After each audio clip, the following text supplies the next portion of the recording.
Hey, welcome to the Coach's Locker podcast with Chris Fore. This is episode number 59. I'm excited to bring it to you. Kind of an interesting episode. What I did was I was asked to speak to a group in Brazil, so a bunch of football coaches down there in Brazil back in July, and I had a great time. Spoke with them for about an hour and a half about building a championship caliber football program.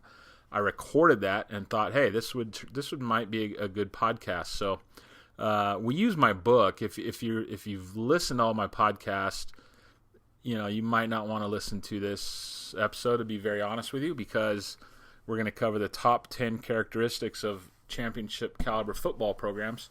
And I did a bunch of episodes on this. I did 10 episodes back, episodes 33 to 42, 33 to 42. Those episodes were all about my book, Building Championship Caliber Football Programs. I did one episode per chapter, 10 chapters.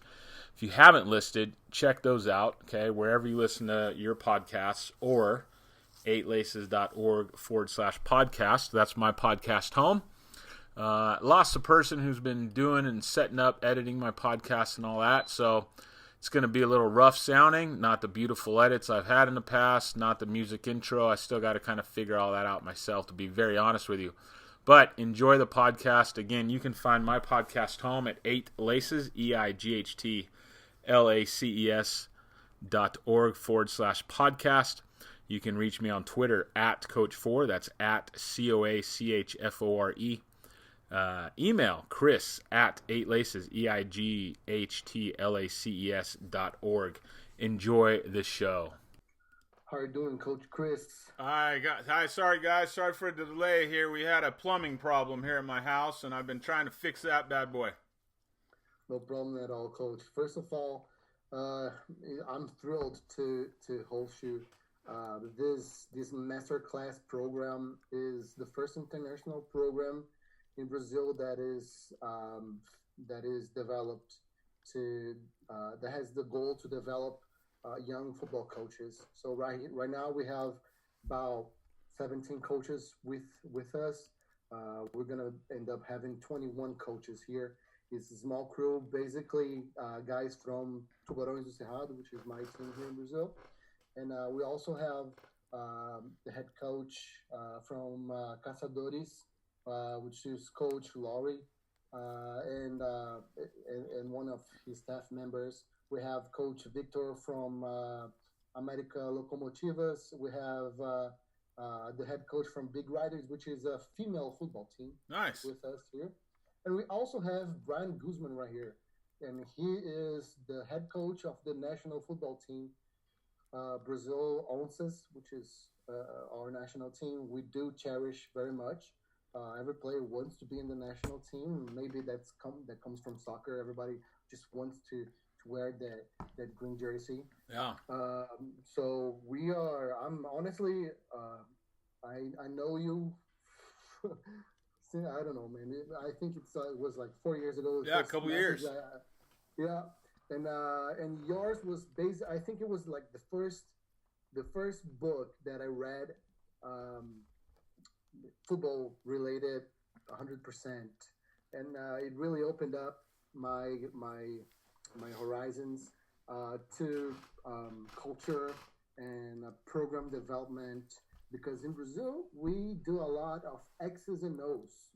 We see NFL and we try to emulate plays because we don't get all the other levels of football in Brazil. Yeah, basically NFL, and now a few bowl games in college, but it's hard to get your everyday football, which is where you actually learn fundamentals. We're just kind of trying to emulate NFL. So, and now we're finally growing. Our league is very good, very big now, getting stronger and stronger.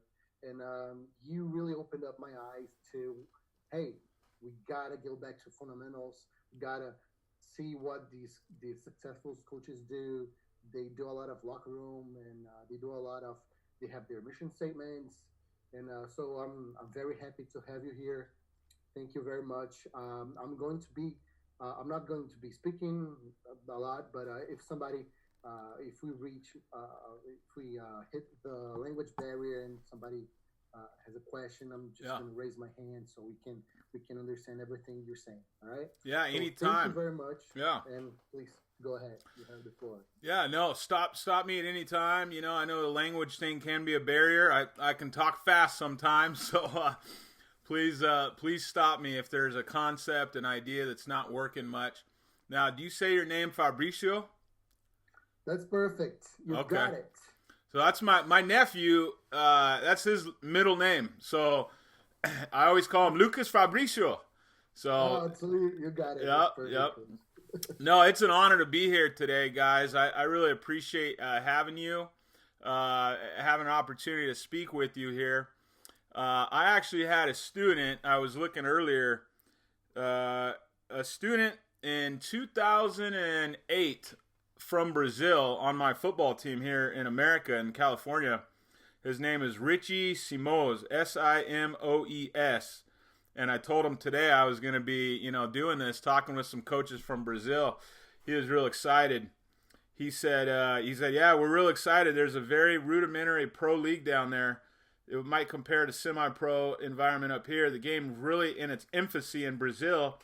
Even the best pro players there might make it. Division I football here, there's only a handful of pro players that actually get paid. A lot of them are playing small college ball also here in the United States. So that's pretty cool. He was real excited. I was speaking with you.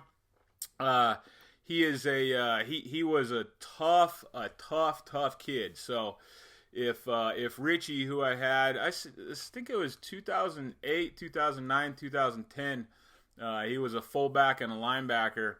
I think he represented Brazil very well. If a lot more of your kids down there, your football players, not just kids, but if your football players are anything like Richie, I know you guys are, you're in for a good ride down there because boy, he was a great tough football player for us. So are a lot of the Brazil football players tough like that or what? Well, I'm not sure everybody's like Richie because, hey, I only heard good things. Yeah. Where is this guy? Can he still play? Does he live in Brazil? No, he lives up here now. He's trying to be a country music singer. Oh, I see. Yeah, he lives over in Nashville. So he's a Brazilian that plays football? Yeah. And he wants to be an American country singer. Isn't that something else, man? Yeah. Only in America, right? That's right. Yeah. That's right. Yeah. But yeah, the thing is, the guys that come here to Brazil, they usually they try to they want to learn about the sport and they try to they start on football very late. So I have guys, most of them, they come and their first contact with football is when they're like 16 years old or even older. Yeah. So it's it is tough because when American player by the age of 16, he's already looking for colleges, scholarships if he's real good. And now we're just like, hey, first step, let's go. Yeah. So that's how Richie was. Yeah. Richie never played football until he came here to America. And then a bunch of his friends, were playing it at my high school. So he came out and said, hey, coach, can I try? Yeah, man, come on out. And he was a passionate kid, very, very dedicated to sports once he decided to play something. So, that was neat. But he was excited to hear we're doing this here today. Well, let me share my screen here with you guys. Go ahead, Coach. You have the floor.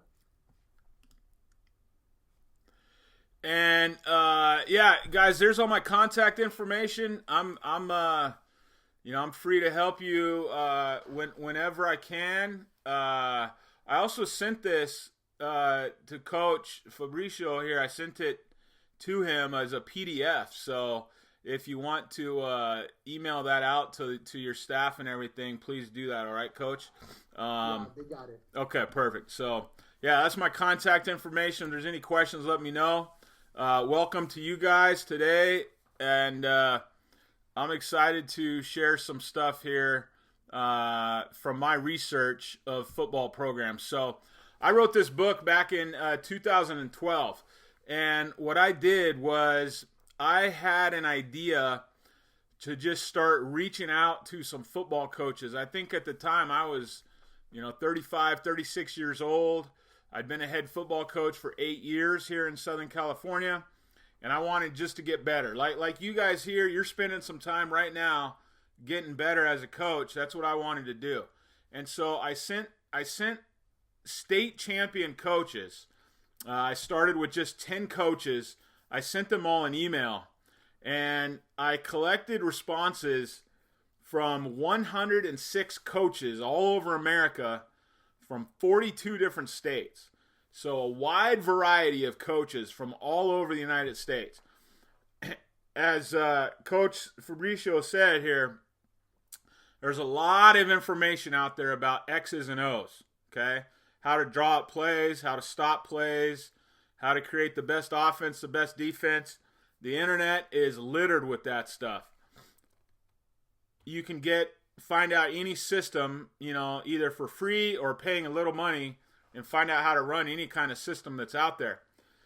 What intrigues me and where I think coaches become even better is the off the field aspect of coaching, and the aspect that's here between our ears and in our heart.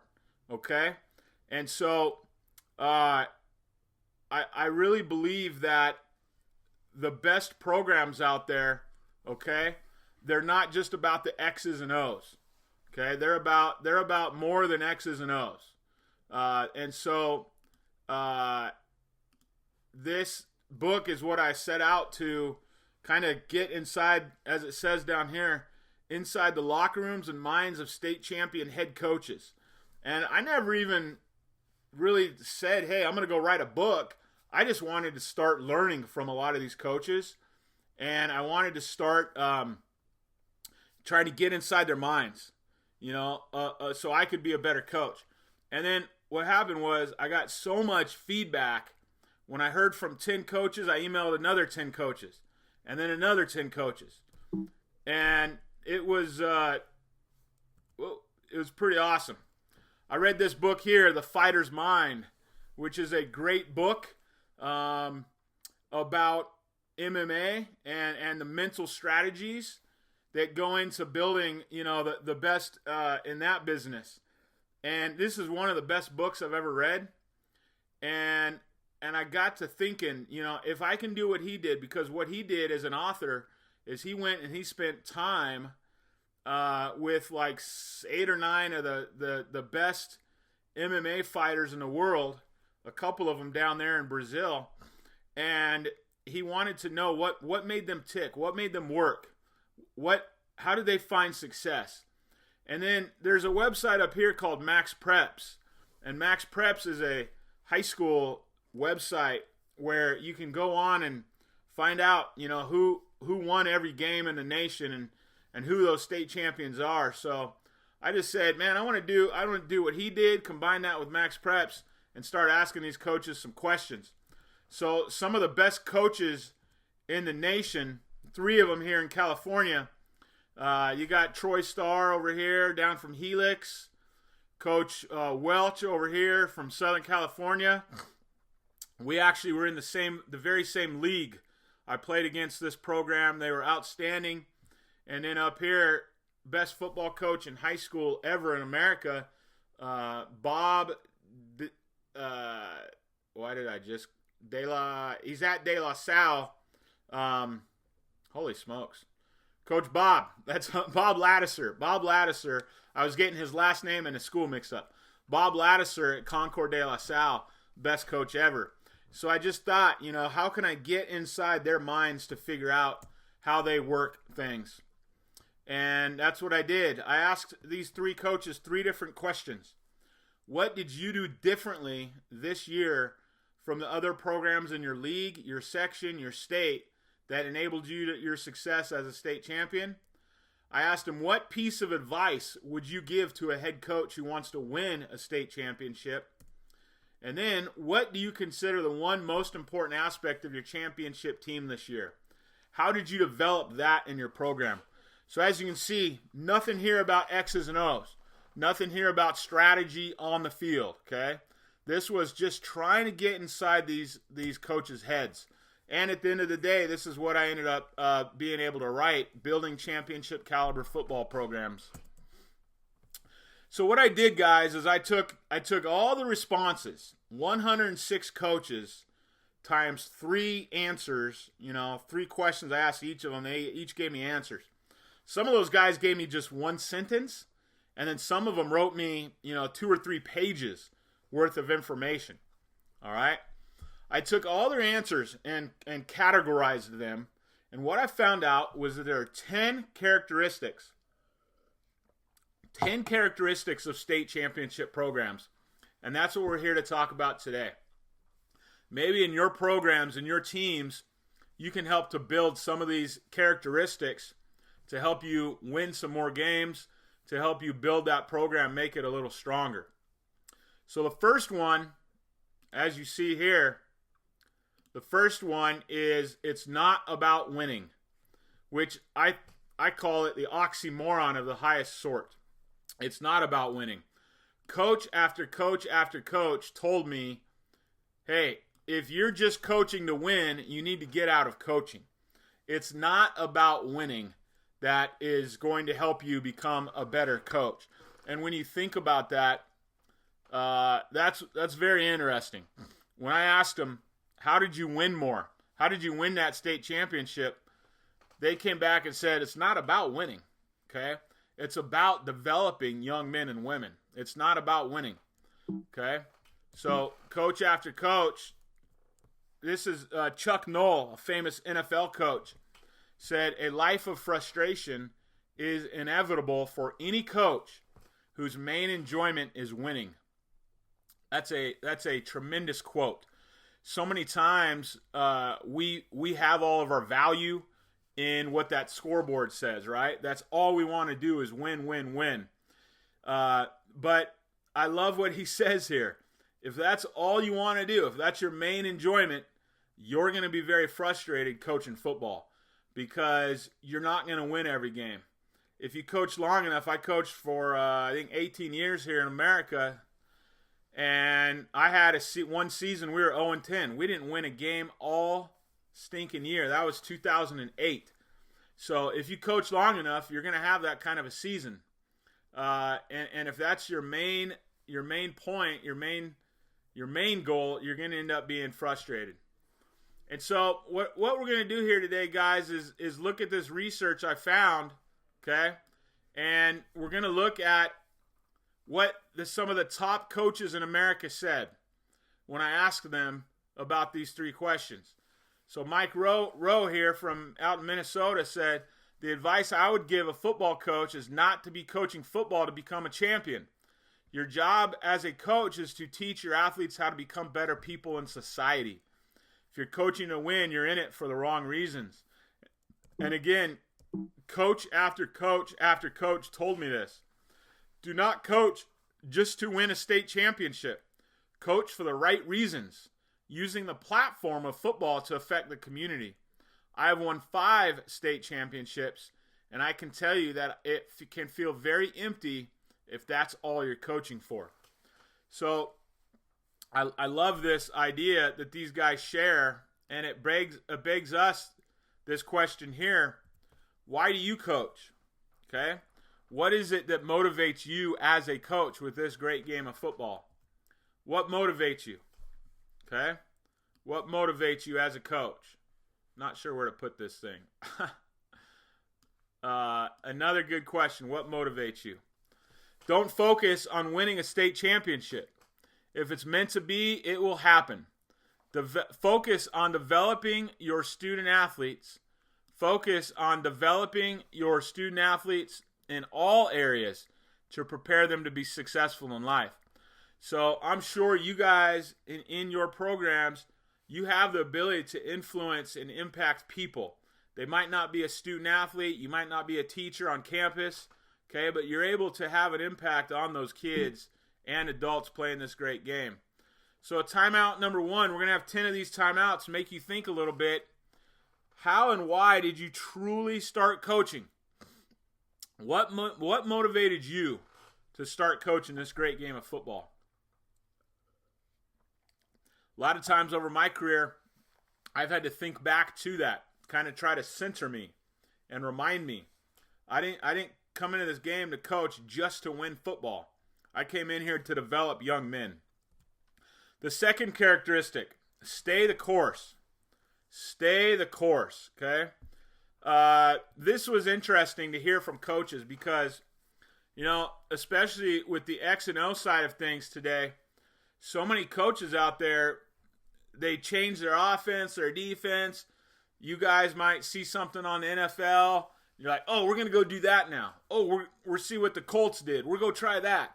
We'll see what the Miami Dolphins did. We'll go try that. And that same thing happens here all the time, where guys don't stay committed to their offense or their defense or their philosophy, okay? They might hear of another philosophy, another way to run their program from someone else and say, oh, I'm going to go copy that guy. I'm going to go copy that guy. And a lot of these coaches told me, don't copy us. Develop your philosophy as a person, as a coach. Develop your philosophy. Stay the course. Stay the course. Don't change just to change. Have consistency and routine in the things you do. Have consistency and routine in the things you do. Okay? I love that idea. I would tell another coach to stay the course and stay true to your philosophy and the culture you are trying to create as a coach. Once they buy into what you are preaching, not only will they be successful football players, but they'll be successful people as well. So that's so important. Using this game of football to help develop men and women is an important aspect. The most important aspect of us winning championships is our commitment to consistency. Commitment to consistency. We sell to our kids that winning in football comes from sticking with your system. That's from Rhett Farmer at Piedmont Academy out in Georgia. Every coach wants to win a state championship, but they also need to understand there isn't a perfect system, a definite blueprint for a program. Coaches should decide on their philosophical approach and then implement a plan. Once that plan is deemed to be fundamentally solid, stick to it. That's from a coach out in Kansas, Jeff Gorley, Olaf South High School. So this is a mission statement that I wrote for my football team back in 2003, okay? We were the Linfield Lions. The Lions football will be known for achievement in the classroom by each student athlete. That was very important to me. They are students first in our schools. Coaches who teach not only about football, but also about life. Again, we want to use football to develop young men and women if you have any women playing for you. Their sportsmanship in both victory and defeat. Again, that's very important to me as a man, is sportsmanship. Playing the game the right way. And then S, success based not on talent or ability, but a non-negotiable work ethic. Again, that was something that was very important to me. Your football players are going to come and go. They might try it, might quit for a couple years, come back. You never know what you're going to have, okay, from one year to the next. I'm sure it's like that with you guys as well. But I wanted my football program, we're going to have success based not on talent or the ability that kids have, but a non-negotiable work ethic. We're going to work our butts off. So that was part of my philosophy, okay? And it's important that every coach have a mission statement like this. You see over here, acronym, it's called ACTS, A-C-T-S. If you were asking any of my football players and coaches at this school where I was for 5 years here in Southern California, they would be able to tell you, oh yeah, I know about the ACTS, achievement, coaches, the sportsmanship, success, so that your program has a mission statement to live by and to help guide you. Travis Coate, Bishop Guertin High School in New Hampshire. Stay true to what you believe in. Don't think you need to run the schemes that other teams do because they have success with it. Work hard at what you do. So that's an important reminder here for us today. And a question, are you staying the course in your program? Are you staying the course in your program? If not, why? Okay? If not, why? So that's something for you guys, Coach Fabrício, maybe to be thinking about within your program. You know, if you guys meet and talk about this at some other time, what's our philosophy with our program? What's our philosophy, and are we staying true to that philosophy, or are we getting away from that philosophy? Okay? Very important thing to be thinking about. Third characteristic, number 3, coaching the heart of the athlete. Coaching the heart of the athlete. Focus on what is important. The kids. In your case, I know you have players in a wide-ranging age spectrum, so they might not all be kids. Don't focus on what you don't have or what your competition does have or that people say it can't be done. The kids are the reason we are here. Scott Bailey, Lamar High School in Missouri. Michael Bates, Little Snake River High School. That was one of my favorite names as I did this research. Little Snake River High School in Wyoming. The biggest advice I would give to another coach is make connections with the kids.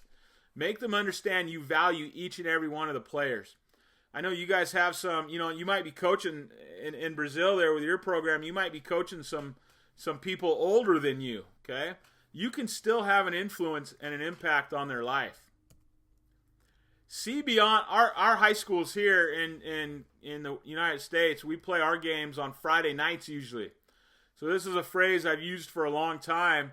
We want to see these people as people, not just athletes. We don't want to just use them. We want to see them beyond Friday night. The person is more important than the player. I'm a real big believer in that. How do you show value to your team? How do you treat them as people, not just as players? When a guy like Richie, like I told you about from Brazil, I was able to coach that kid, and now, he's a young man, and I don't know, he's probably in his late 20s now. And when I flew out to Nashville for a coaching clinic about 3 years ago, I told Richie I was going to be out there, and he's like, "Oh, you better come see me," So we went out and had dinner together, and it was just great to connect with him. But we've got a great relationship because of football. He sends me messages sometimes asking for advice about life. Has nothing to do with football.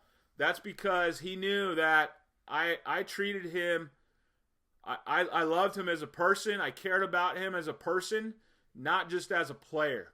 So that's real important. Tim McMullen from Letchworth High School in New York. As a coach, I believe we must get in the bubble of each player. They must know you care about them as individuals off the field, even more than on the field. I love that. Jeremy Brown, Jefferson County High School out in Florida. This is a tremendous football program. I truly believe the one thing that sets our program apart from other programs is our commitment to coaching the heart of the athlete. Most coaches get so caught up in the X's and O's, they never spend time coaching the heart of their kids. So again, with the players in your program, are you coaching them? And the timeout question, what is your greatest success in coaching a kid past Friday night? Or whenever you play your games, do you care about them as players outside of that game? So that's timeout 3. And a third characteristic of championship caliber football programs was this idea here: treat your players as people. Coach the heart of the person, the mind of the person, not just their body. The fourth characteristic, let me check our time here. We think we're doing pretty good, yeah. The fourth characteristic, the little things. The little things. Focus on the little thing. Look how big that trophy, boy. I put this picture with this thing on purpose because I think that's the biggest trophy I've ever seen, man. That thing's huge. But focus on the little things. This is the best piece of advice I ever received as a coach. Take care of the small things that are important, and the big things like winning will come. That's from Rick Streif, Cathedral High School out in Indiana. Okay? So I played a game out in Hawaii. Okay? Out in the state of Hawaii. You know, a 5-hour flight over to Hawaii from Los Angeles. I played a game there in 2003. I forgot 3 little things that you'll see here on the computer screen. This up here, you know, that pumps up their helmet, right? It takes air in and out of their helmet, a kicking tee, and a whiteboard pen. So when we landed in Hawaii and the kids put their helmets on, all of their air, their helmets didn't feel right. A lot of the helmets, the air had, going up in the airplane, it had made the helmets swell up, the little bladders in the helmet. So the kids couldn't fit their helmets on. They weren't fitting very good. And I went to go look for my helmet pump here. I forgot it back home. We went out to practice. We tried kicking PATs. You know, after your touchdown, you kick a PAT through the field goal post. We forgot this little block. So we weren't able to kick PATs. During the game, the first time, you know, I had a guy, equipment manager, who set up all of our sideline. And he sets up all the equipment on our sidelines. And I went over to him to use a setup. Sorry, I got a text here from my wife. I went over to him to. I said, "Hey, I need the." This was after the game started. Hey, I need the whiteboard marker and the whiteboard. So he brings a whiteboard over to me because I need to make some adjustments during the game for our offensive line, and we didn't have a marker, so we were missing a marker. So here I am, man. We're playing this game in another state. I don't have a helmet pump. I don't have a kicking tee. I don't have a marker. 3 little things that became big headaches for us, right? We never talk about winning. Winning is a byproduct of out-executing and outworking your opponent. Focus on what you can control, which are the little things. Footwork, technique, off-season training. I love that idea from Pat Murphy in Montana, the little things. Do you know in the NFL in 2013 when I was writing this book, 50% of their games, okay? 50% of their games there were decided by 8 points or less. Boy, that is amazing. That tells you how small that window is for making errors, for missing those little things, okay? So it's important. Resiliency and attention to detail. I love this story. Our backup QB did a hook slide inbounds at the opponent's 3-yard line with 1 minute and 28 seconds to go that allowed us to score and run the clock out. We had covered it only one time during August, and he performed it in late November. So there's a little attention to detail. When the game's running out, you don't want to run out of bounds, okay? You don't want to run out of bounds because that stops the clock. So this kid remembered in late November, he remembered, oh, my coach, Joe Prudhomme, Nolan Catholic High School in Texas, my coach taught us back in August, we need to slide, stay in bounds so that clock doesn't run. I thought, man, that was a great story about attention to detail. I feel this is a good friend of mine here in California, John Ellinghaus. He's won, I believe, 3 state championships in California. He said, I feel like we did the little things right. You can't just coach the big picture because the big picture is made from several little pictures. I think something we did very well this year was to get our kids to buy into concentrating on the details and the little things. Focus on the little things helps with the execution, penalties, and helps prepare kids in making plays. That's Andy Lowry out in Columbine High School. So again, you know, it's all part of building this program. Do you focus on those little things? Okay? Do you focus on how to, which foot are you going to put up? Your wide receivers. Are you focusing on telling them which foot to put forward? You know, is it their inside foot, their outside foot? Are you focusing on which for your linemen? You know, is your right side of the line, do they put their right hand in the ground, and left side of the line put their left hand in the ground? It's a lot of those little things that add up to big pictures. What do you need to do better in regards to the little things in your program? Are there little things that you can be working on in your program to help make your program better overall? Let's look at the fifth characteristic, developing a work ethic. Developing a work ethic. The number one thing, okay, so from all that research I did of all these coaches, the number one thing coaches said they did different from others in their league, their section, and state was the work ethic. The work ethic. This is what the coaches said was the number one thing they did different. Hal Wasson, a great coach out in South Lake Carroll High School, Texas.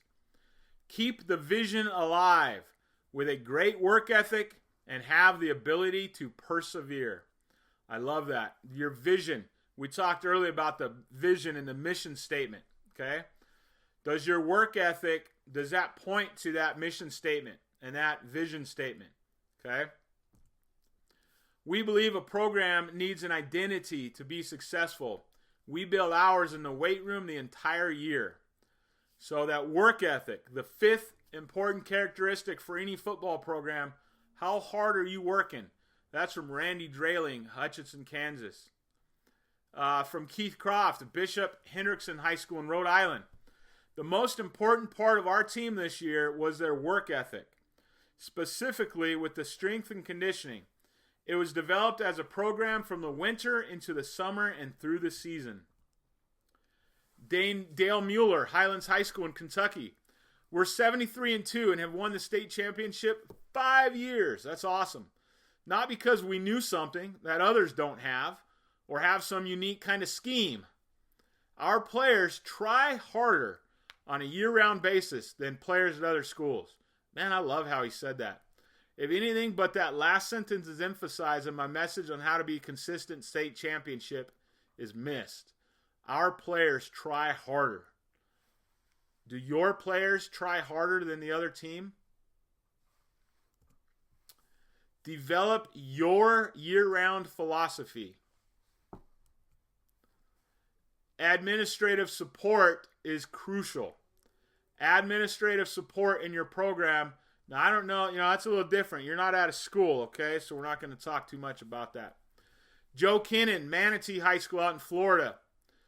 We revised our strength and conditioning program. It was the most important aspect of our championship team this year. Again, that strength and conditioning, lifting weights, running. He says that work ethic is what separated our program from everybody else. So timeout number 5. Who 2 aspects of your program need a better work ethic? Again, what 2 aspects of your program need a better work ethic? 6th characteristic, leadership. Leadership. We had an incredible sense of unity, leadership, and confidence within our program this year. It can be attributed to the group of seniors we had leading and their willingness to listen to their coaches and the group of underclassmen who were willing to follow. I don't know what it's like there in your program. I can't know that sitting here in California, but the leadership in your program within your players, I'm not talking about your coaching leadership. The leadership of your players is very, very important. That comes from Don Julian, Sheridan High School in Wyoming. From Delaware High School, Indian River, Ray Steele. The most important aspect would have to be the leadership from our seniors. Everyone bought into the team concept because everyone saw our seniors working as hard as they could. So are your returners, are your veterans, are those starters, those guys that are starting for you, are they working very hard? Or are they allowing others to work harder than they do? 5 ways to build leadership in your program, okay? Ongoing leadership training. I really believe in trying to develop a system where you can train your players to be leaders all throughout the year. Okay, and I have something called a player committee that I use. That's on my website, coachfore.org. If you go there, you can find articles about a player committee. I think it's really important to train your kids how to be leaders, your players.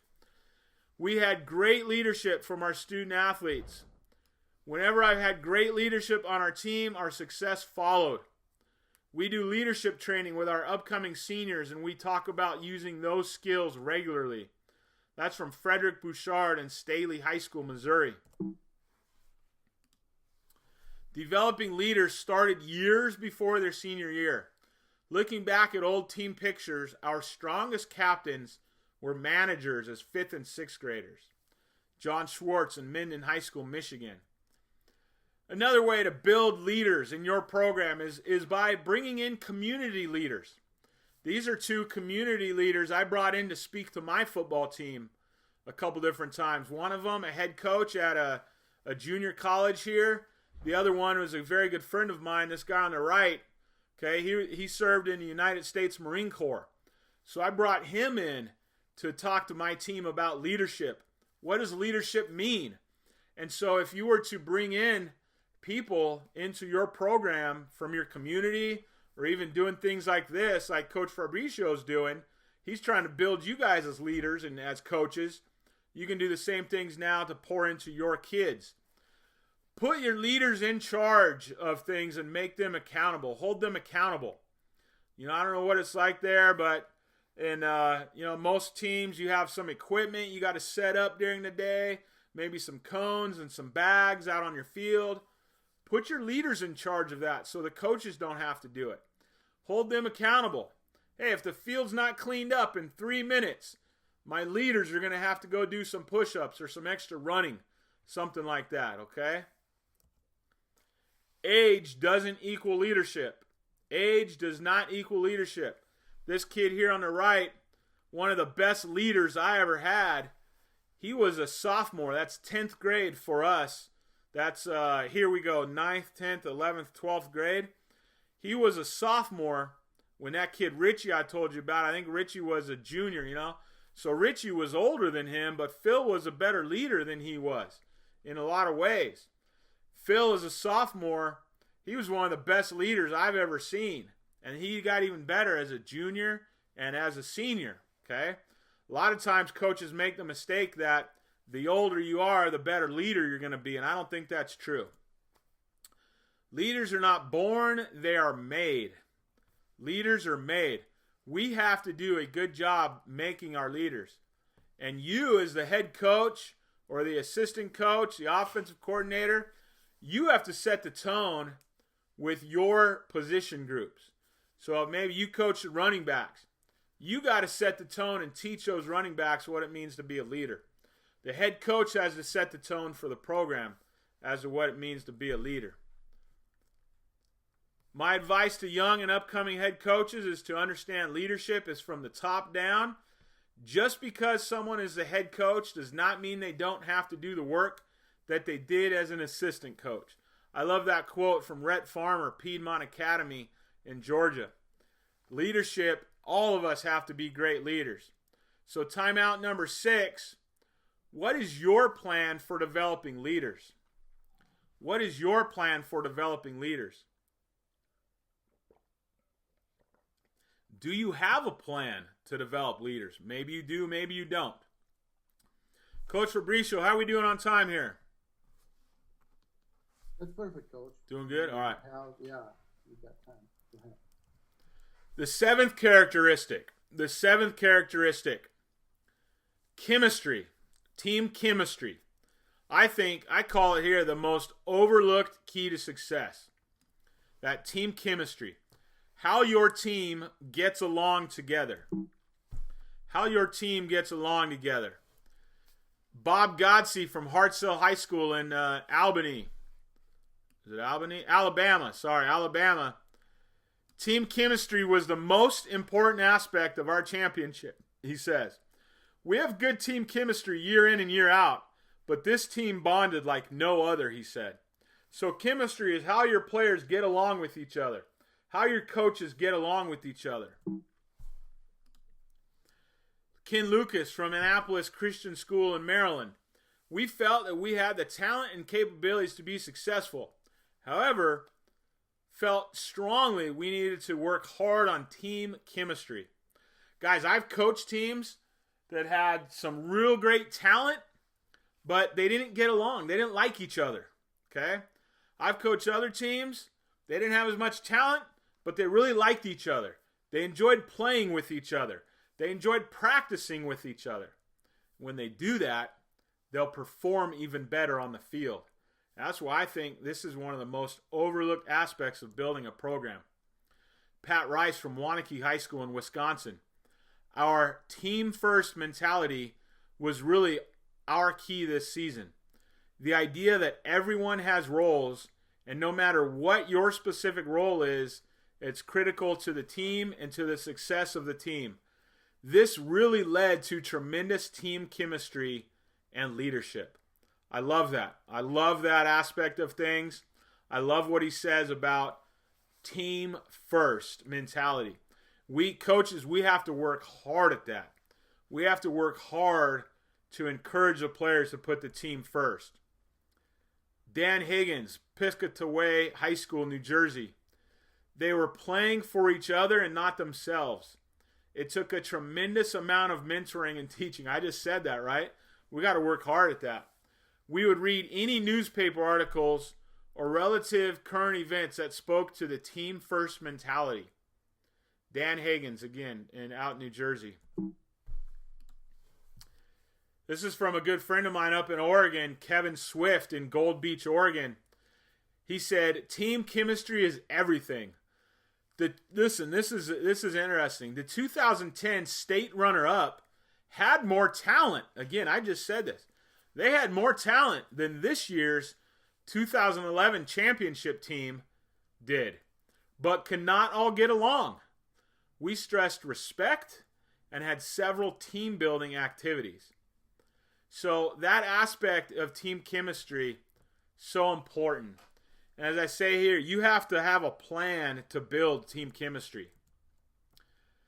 You can maybe do some things. Here's some ideas that I've used here in Southern California. Having a training camp in the gym where we bring the kids in for 2 or 3 nights. Everybody sleeps in their sleeping bag.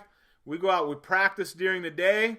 We come back into the gym, have lunch, go practice again in the afternoon, come back into the gym, have dinner.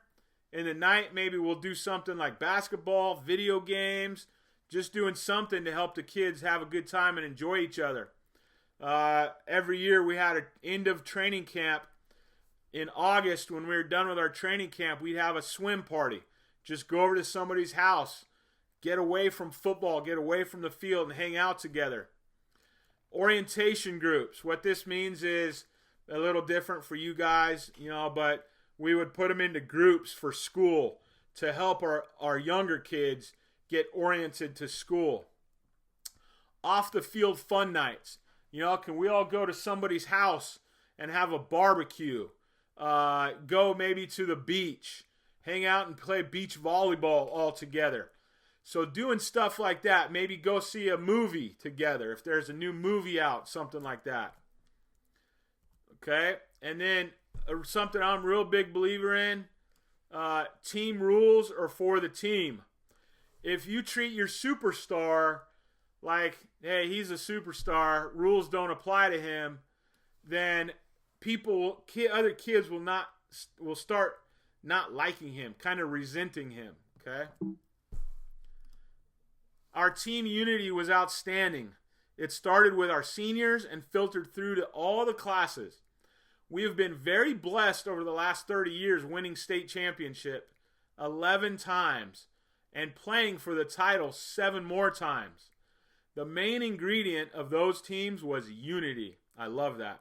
That's from Barney Hester, Tatnall Square Academy. Again, you see another coach saying, hey, we had other teams. They were much better athletes in the past, but we had the unity this year. Hal Lamb, a very, very good coach out in Georgia. The most important aspect of our state championship season was definitely our team chemistry. What does that mean? Our kids really cared for and loved each other. Jason Herring, another great coach in Texas. Without question, the most important aspect of our team this year was unity. This particular team came together and held each other accountable better than any team I've ever coached, he said. Another timeout, number 7. How can you do a better job developing team chemistry in your program? How can you do a better job developing team chemistry in your program? A very, very good question for you to think about tonight. Maybe I shared one idea there that you can develop this coming season. Our 8th characteristic, we got 10 of these, so we got 3 more, guys. Mental toughness. Mental toughness, getting the mind right, okay? Getting the mind right. It's so important to be mentally tough.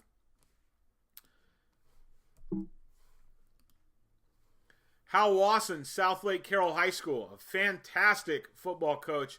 He had a great career in Texas. We spent a great deal of time on the mindset each week. Mental toughness is being able to go from play to play, stay in the moment, and be able to be focused. Hank Carter, another great coach out there in Texas. There's a lot of good football in Texas. Hank Carter says, I think our kids are very poised and show a lot of mental toughness. We focus on that in everything we do throughout the year.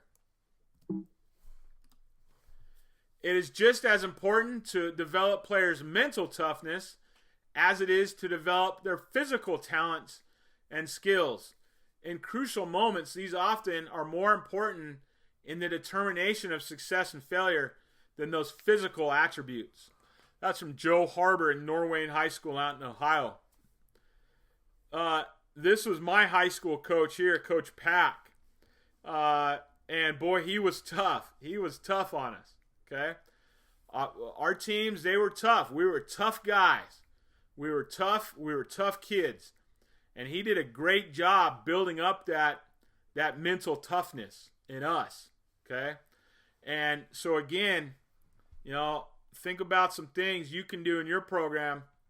One of those things we got to do is we have to be able to define what mental toughness is. We can't just tell kids, hey, be tough. Be tough. No. We have to define that. What does mental toughness mean?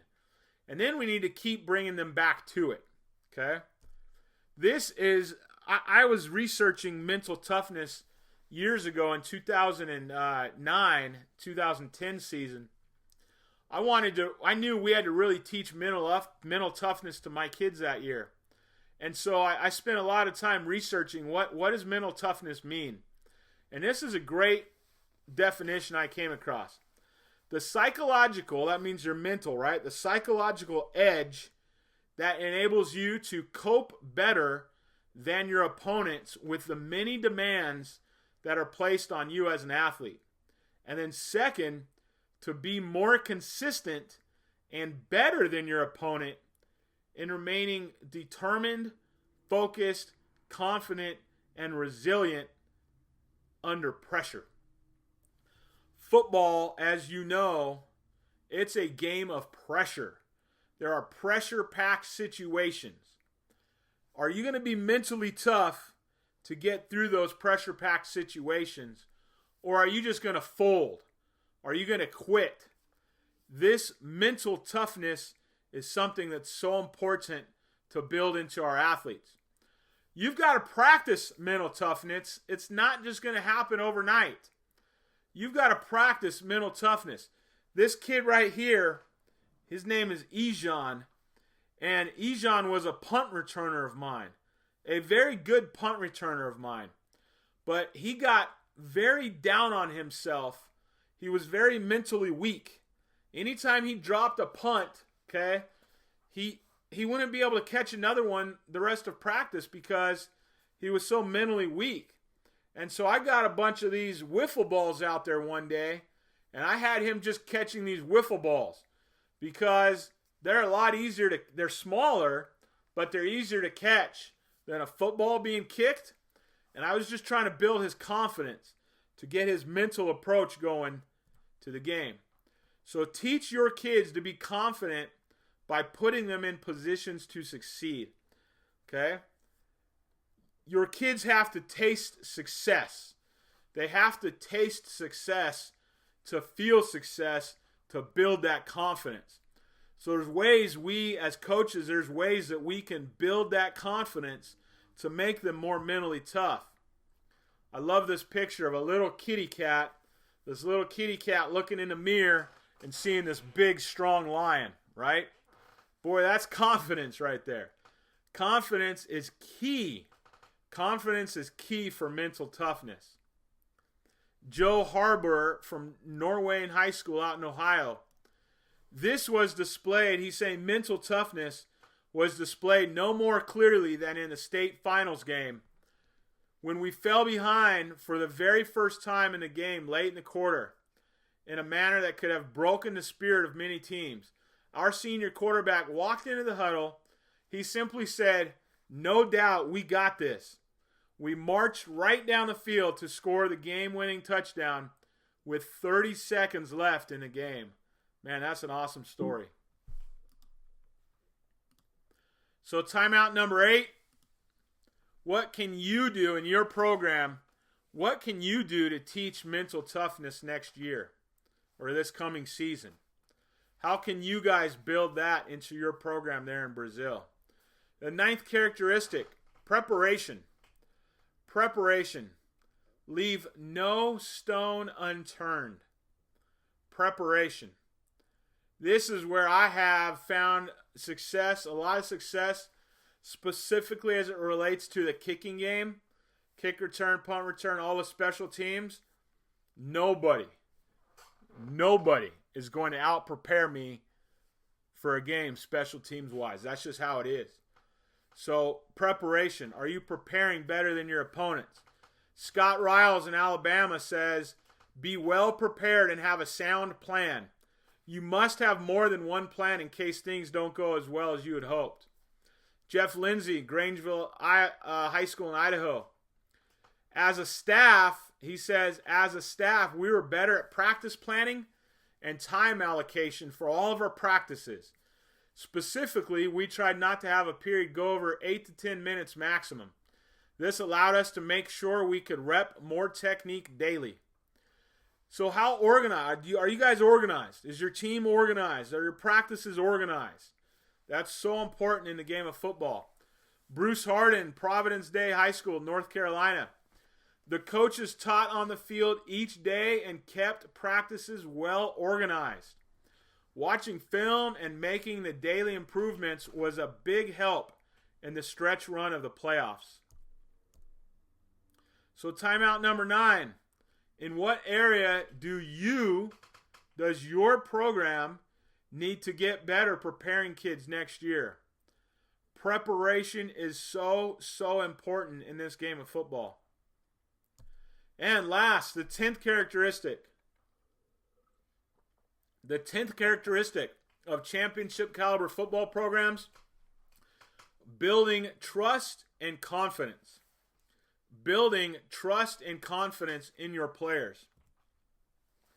If you want to win a state championship, you have got to get the players bought into you as much as the program. Okay? You've got to get those players bought into you as much as they are bought into the program. Tim Brabrant, Carsonville Port Sanilac High School in Michigan, he's the one who said this. What he means is all that stuff we've talked about, building trust and confidence, the mental approach, coaching the heart of your players. They have to trust you as coaches. They give you a lot of time, a lot of energy. They have to be able to trust you. Travis Coate, Bishop Guertin High School, New Hampshire. Your players need to trust you and buy into the schemes, the offensive and defensive schemes that you implement. If they don't trust you, they're not going to buy into what you're trying to do. When the head coach loses trust and confidence of his players, the coaches, the administration, the community, he becomes nothing more than an obstacle for his team to reach peak performance. So that trust is key to success. Mike Favero, Logan High School out in Utah. Trust. The most important characteristic of a great leader is they can be trusted. Trust is developed by being honest, consistent, and always following through with what you say you are going to do. So important to build that trust. Trust is a two-way street, right? The players have to trust you. You have to be able to trust those players. Ray Steele from Indian River High School in Delaware. Do not be afraid to give the kids some ownership. We let the kids come up with the verbal calls to communicate the plays to the entire offense. When the kids had a suggestion, we listened. They took ownership. That's why I said that trust is a two-way street. So our last time out today, how are you building trust and confidence in your football players, in your football program? How are you building trust and confidence in your players, okay? So again, that's my contact information. Guys, here on this website, coachfore.org, I've written 400 articles that I think, may benefit you. I've written a whole lot. And then on 8laces.org is where I sell some of my products. Reach out. I'm more than welcome to help Coach out. Coach Fabrício, if there's anything I have that you guys need, please reach out to me. I would just, love to help the sport grow in another country. So whatever I can do to help you guys there, please let me know, okay? Amazing, Coach. Great lesson today. This is every time out.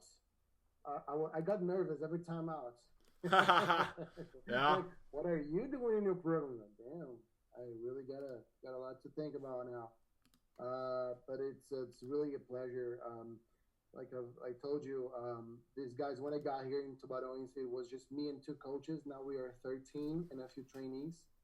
And I'm proud of my guys.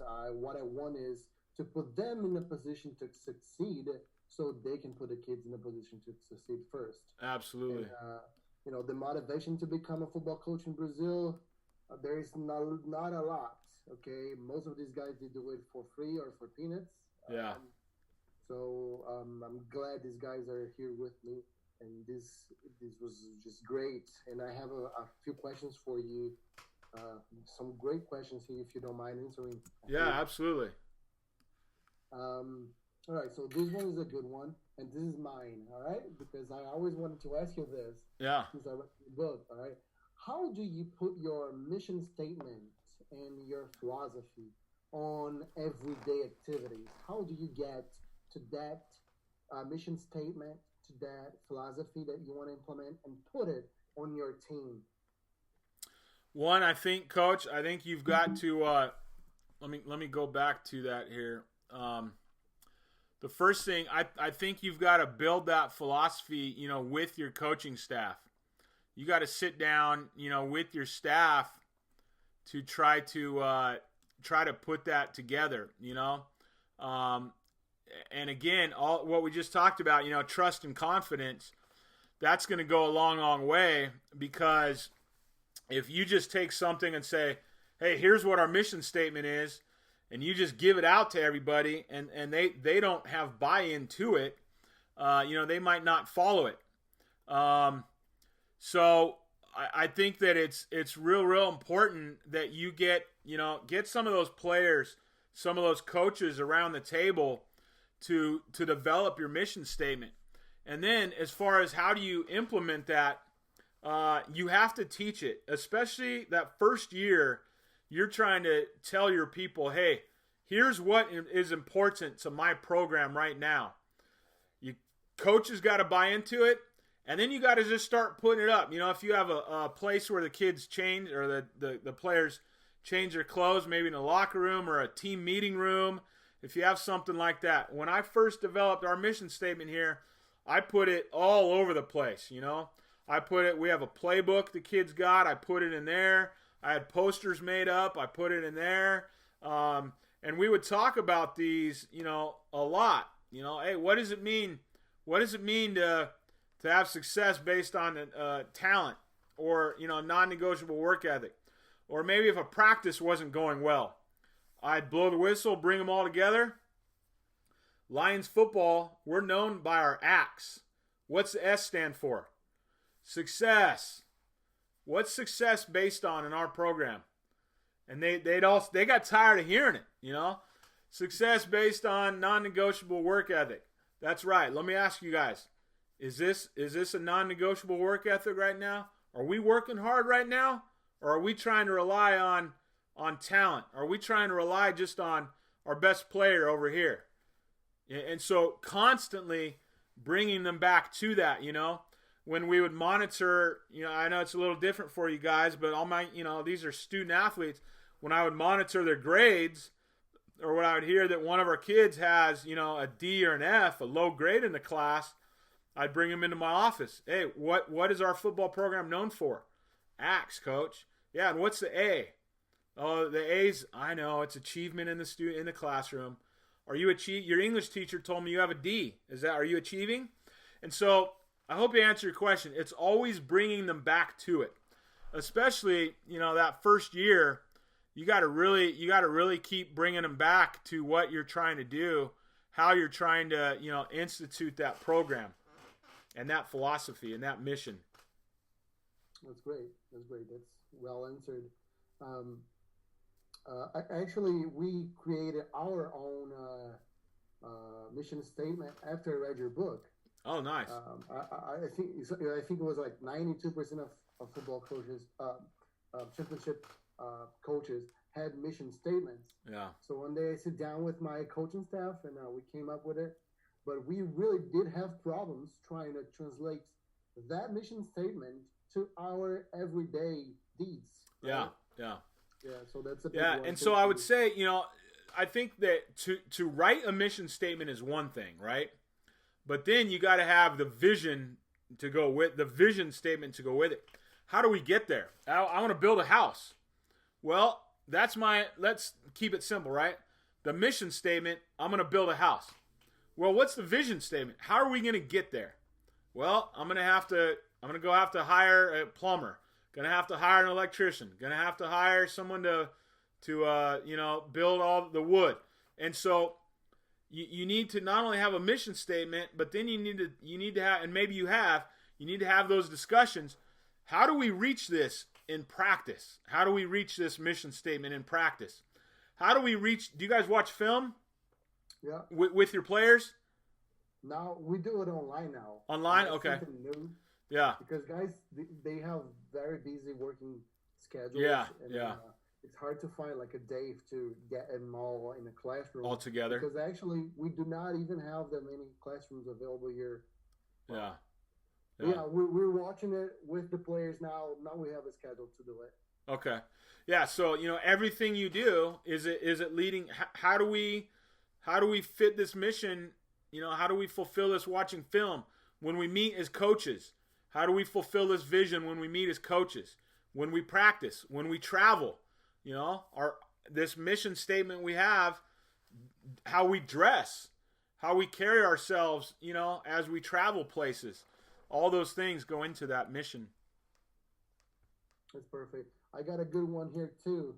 You talked about one of the points that you mentioned was that you have to coach hearts. You have to touch players' hearts in order for them to give you more and to be better citizens overall, right? Yeah. How do you get to coach hearts? I mean, that's kind of subjective, and it's kind of tough to actually translate that into actions. How do you get to coach a player's hearts? That kid I told you about from Brazil, Richie, right?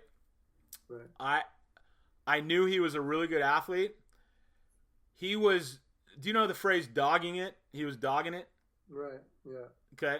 He wasn't doing his best when he first started playing, and I knew he was very good. And I was pushing him. Hey, go faster, go harder, jump higher. I was really riding him because that's the time. I'm a hard coach. If I believe in you, you're going to hear from me. You should be scared. If I'm not talking to you, you should be a little scared. Like, why isn't Coach Ford talking to me? You know, well, he doesn't believe it. He doesn't believe you're gonna, you're doing, you have more to give. I believed Richie had more to give, and so one day, and so I was coaching him pretty hard. And one day he came in my office, and I'll never forget the conversation I had with Richie. He says, Coach, again, he was brand new to football, but he said, why do you ride me so hard? And I said, well, because I believe in you. I think you're going to be able to do it, but you're not giving me your best effort. And he said to me, he said, do you care about me? Do you care about me? I said, yes, I care about you. You're one of my players, yes. And he said, I need to know that. I need to know that you care about me, because right now I don't feel that you care about me. And so he felt like I didn't like him, right? He felt like I was just treating him like trash, that I was being mean to him. He said, I need to look you in the eye and know that you care about me, because if I don't know that, I'm not going to give you my best effort. So he was brand new. That's coaching the heart of the athlete, getting to know them as a person. Richie needed to know from me that I truly care about him, not only as a player, but also as a person. We had that conversation, in my office, and all of a sudden he started playing a lot better. He started playing a lot harder. And I told him, you can be a much better football player, but you're not giving your everything to it. And he said, well, I'm not giving my everything to it because I don't know if you care about me. And so I failed as a coach in not making sure that he knew I did care about him, And so that's when I say coaching the heart of the athlete, just checking on your players, simple things, making sure that they know you care about them. Maybe it's going out and having a meal with them. Maybe it's doing things like, sending them an email, a text, social media, just checking in with them to make sure that, if you haven't heard from a player in a little while, make sure that they know that you care. So that's what when we talk about, coaching the heart of the athlete, it is, you're right. It's very hard to know, am I doing this? But it's doing those things off the field that's going to help your players become better young men and women. Great. Got another one here. Work ethic is also, actually, we don't even have a great translation to it. Okay. When we talk about football, it's everywhere. It's number one thing, right? Work ethic. How do you deal with a team that really doesn't have the culture, and now you want to implement an unnegotiable work ethic? How do you start with your first steps?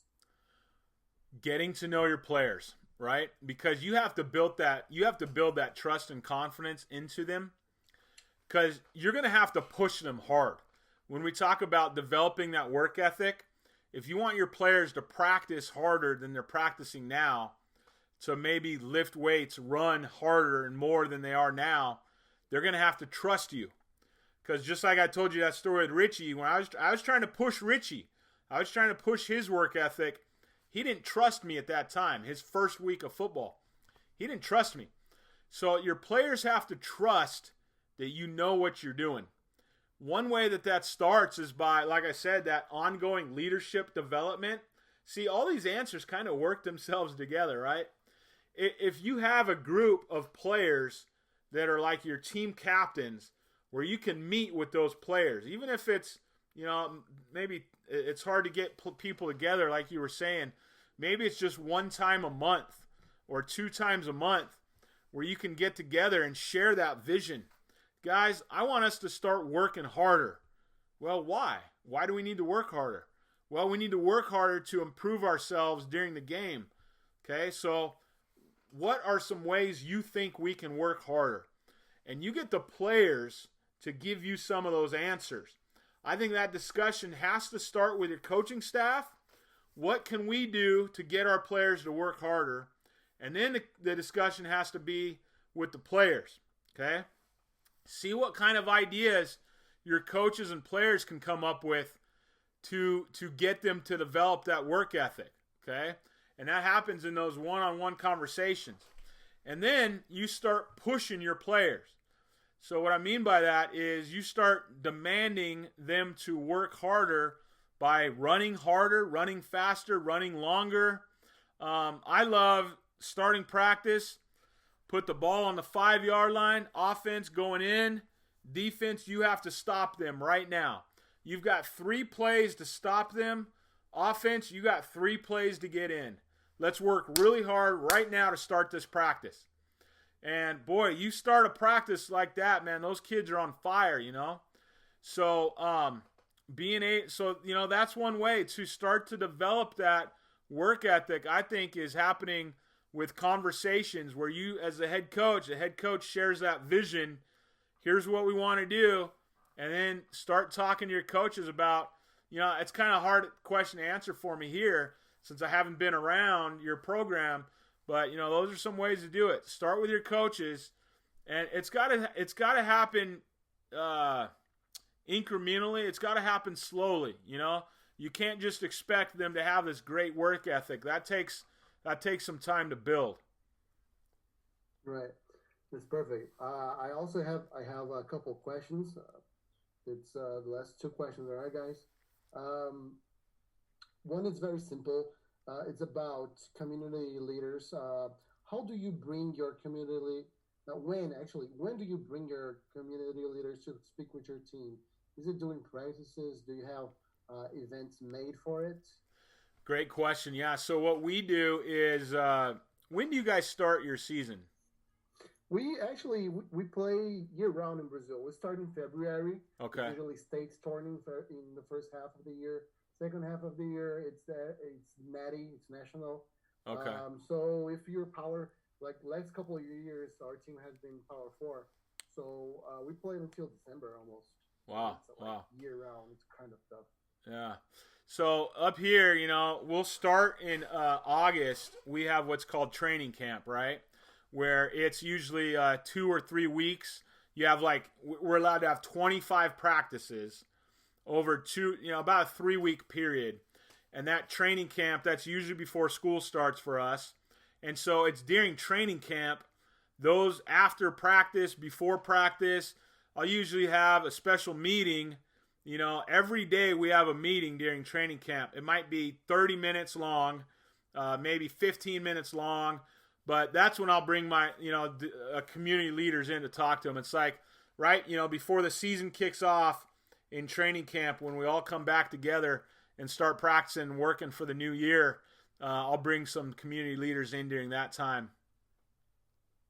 Perfect. I have one more question, then I'm going to open to Coach Brian Guzman, who wants to ask you something.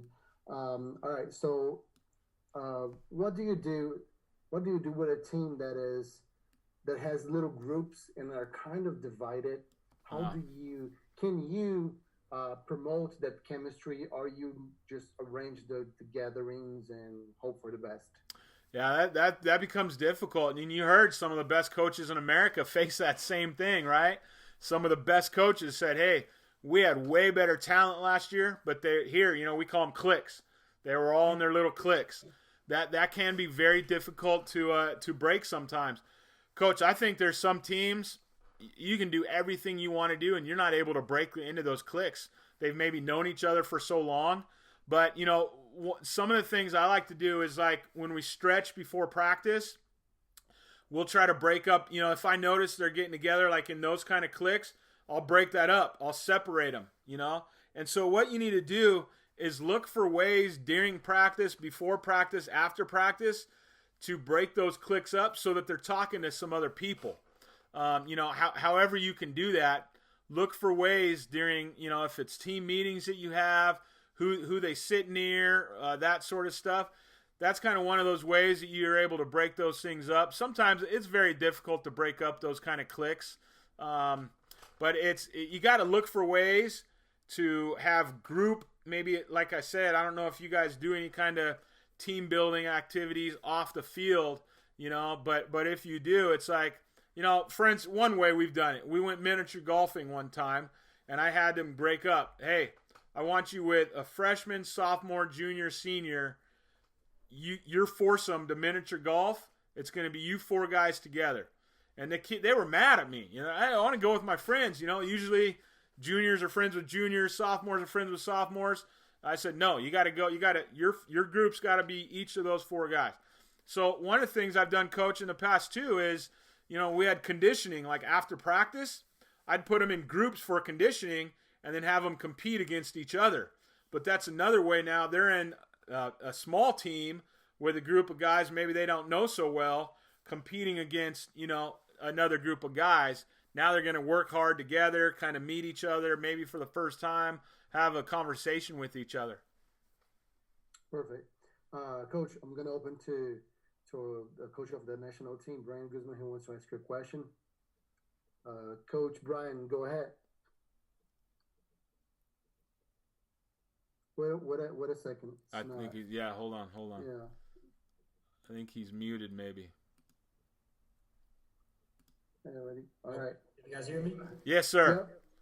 Yeah. Okay. Hey, Coach, I appreciate you taking the time to talk to us. Really means a lot. I mean, we're all quarantined, so yeah. I guess today is filled up with Zoom meetings, but it's always good when we see coaches taking the time to do some professional development and hearing some experience, some shared experiences. Right now, I'm in Mexico. I'm coaching college football here in Mexico. It's a nice thing. A lot of people don't know it. We've had the fortune of having a few players from California, actually American players from California, come down here. So everybody knows the quality of high school football there in California, right? So yeah, we're very familiar with here. But the question I wanted to ask you is, it's all well and good when we're coaching the good kids, right? I mean, and they're aligned with our culture and they're buying in, and the coaches are buying in. But what really makes or breaks the program is the way we react to adversity, right? Yeah. And the hard kids. I mean, the tough kids are the ones that bring out the best coaches in us, right? So I was wondering if you could maybe share an experience you had with a kid that maybe you lost. And as coaches, I mean, that's the worst losses we can have in our program, right? And we never want to lose a scholarship at the college level. We would never want a kid to leave our program at the high school level, but sometimes we just lose those battles. And maybe the toughest part of the job is finding out how to deal with the guys that are not buying in and are not aligning, they're not lined up with the culture. And, at least in my experience, sometimes you just got to cut a guy loose. Yeah. That's the last thing you want to do. So I was wondering if maybe you could share an experience you've had in the past where maybe you tried everything and you couldn't get a guy to line up with what you had to do, and you had to cut him loose, or you lost a kid. I feel like maybe those are the experiences where we can learn the most. Yeah, I think, that's a great question, Coach, and you're absolutely right. Sometimes you do have to cut that kid loose. We had a kid named Niksad in 2010. This kid, the most talented football player on our team, hands down, the fastest kid, the kid with the most experience. He was a running back and a free safety for us, okay? And, in fact, we kind of revamped part of our offense that year where we put in a fly sweep play. And the whole reason we put in this brand new play and package was for Niksad, because the kid was fast, man. That kid could fly on the fly sweeps. But as a junior, he played 3 years, freshman, sophomore, junior year, okay? But he was one of those headaches. He was always causing division. He was always causing drama. He just was like that one guy who wasn't allowing that team chemistry to really build. He was always the kid in the back of the class during meetings. He, always saying something under his breath, about the coaches, never buying into what we wanted to do. His senior year, he was voted onto our player committee that we have. And at first, myself and our assistants were like, no, there's no way he's going to be on our player committee. But I said, you know what, guys? Us coaches might not think he's a leader, but these other kids think he's a leader. So let's give him a shot, And our player committee, it was very serious. And if you missed a meeting, you were off the player committee. There was 6 guys who I met with once a week, and you were off the player committee if you missed a meeting, okay? And he missed a meeting. He came in about 10 minutes late to our second player committee meeting, and I told him, dude, if you're late again, you're not going to be able to come to these meetings anymore. You're going to be off the player committee. And so the very next week, he was testing us, and he didn't come. He didn't show up. And he told a friend that day, because all my player committee guys who came, the 5 other kids, they're like, are you really going to kick him off the committee? I said, yeah. And they said, if you kick him off the committee, he might quit the football team. And I said, I don't care at this point. And one of the kids said something to me I'll never forget. He goes, Coach, we don't care either. We need to get rid of this kid. He's a cancer. And then I said, what do you mean? I had never talked to any of the kids about him. But they started talking and just unloading about all the problems he was causing. And I started thinking back 1 to 2 years about issues we had as a team or with a certain coach. And like this light bulb just went on. And I was like, man, these kids don't even like this kid, And then I'm like, why was he voted as a player? Well, because we had like 40 kids in the program or whatever. And they're like, well, a lot of the younger kids like him and look up to him. Coach, we don't, and these were meeting with all my seniors, or 5 of my seniors. They're like, Coach, the best thing for this program is for him to be gone. So I had a meeting with him later that day, and I said, hey, you missed the player committee. You're off the player committee. You're not a part of our leadership team anymore. And he's like, oh, really? You're going to do that to me? I said, yeah, you missed a meeting. That's how it is. And he shows up the next day. He shows up with his letter. He quit our team. And he wrote this letter to me about how, we disrespected him and all this blah, blah, blah. Well, I said, hey, that's fine. You can quit. He expected me to go beg him to play, He quit the team. And, guys, that year we won a league championship that year. With the best player on my campus did not play football, we won a league championship. And that was one of the tightest teams that I've had. It made a world of difference. There was another kid 2003, my first year as a head coach. As a sophomore, he was our kicker and a wide receiver. His junior year, he doesn't come out to any of our summer. We had 24 practices during the summer before training camp starts. They're optional practices, but they're not really optional, right? Like, there are 24 practices. But our thing was you have to come to 85% of those if you want to play football. He only came to 1. All June and July, he came to 1 practice. Well, I met with my player committee, and I said, hey, Danny's not going to play. Danny, again, he was our kicker, starting wide receiver. He was such a good kicker, guys. He went to the University of Hawaii on a scholarship, okay? So that's hard to do. And then he played in the Sugar Bowl with Colt Brennan, if you follow Hawaii football at all, years ago. He was the kicker on that team, played in the Sugar Bowl. His junior year, he shows up the first day of training camp, and he says, hey, I heard you guys are looking for a kicker. And I said, nope, we're good. And he said, oh, whatever, coach. And he laughed. And I said, Danny, you're not playing football this year. And again, I was a brand new head coach, and I was really nervous about what my rest of my players were going to think. And the same thing happened, Coach. It was during a water break when he came out and asked, hey, I heard you guys are looking for a kicker. Like, he showed up late even that day to push the limits. And I said, no, we're good. And there were 4 or 5 kids over there getting water who heard that conversation. And I'm like, shoot, what are these kids going to think now?